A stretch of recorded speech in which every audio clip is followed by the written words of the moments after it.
Alright, so the only way that you're going to survive the Marvel movie marathon is to prevent bed sores, prevent stiffness, and prevent burnout. So AMC provided everyone with a hygiene kit. It's got a toothbrush, mints, chapstick, and tissues, but that's not enough if you want to survive the movie marathon.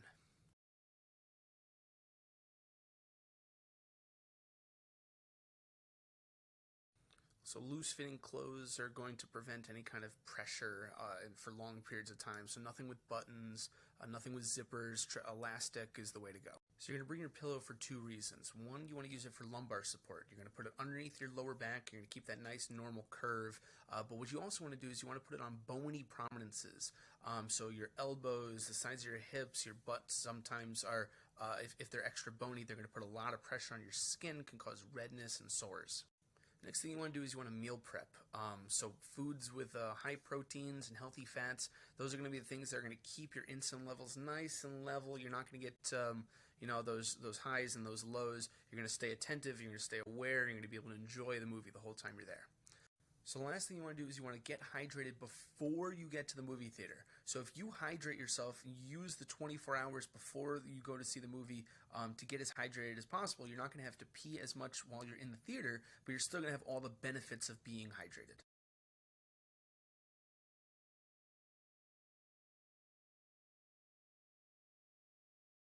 So changing position should be pretty easy. Lie on your side, lie on your back, bend your knees, cross your legs.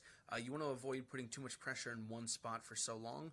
The only thing is if you're going to lie on your side, but you're still going to look straight ahead at the movie, make sure that you're using a neck pillow, otherwise your neck's going to get pretty sore. So the way you're going to keep your lymph flowing is this really cool, complicated, super difficult technique. It's called shaking. So what you're going to do is you're going to go one leg at a time. You're going to go from the top to the bottom. You're going to take two hands.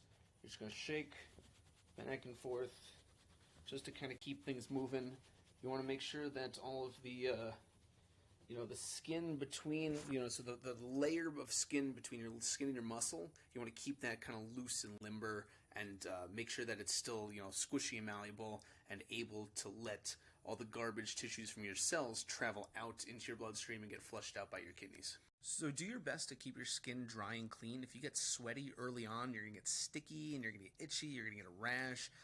You don't want that, for 24 out of the 49 hours that you're there. Try to avoid caffeine if you can. Just sit back and enjoy the show. So anti-sitting stretches are my favorite. What you really want to do is you want to open up your chest, you want to open up your hips. The first one for your chest, you're going to put your arm right up against the wall just like this. You want to twist forward and you should really feel it all in through your chest. Get a nice good torque going there. The next anti-sitting stretch for your hips is you're going to do a lunge. So you want to do a nice wide lunge. You're going to feel it right in the front of your hip right here. What that's going to do is that's going to undo all the effects of sitting, and it should help your lower back and should make you a lot more comfortable. So the next one's really cool. It's called cupping. It's negative pressure therapy. So what it is you're going to take this little device right here, you start pumping it, and it's actually going to lift the skin off of, to undo the effects of so much pressure from sitting the whole time.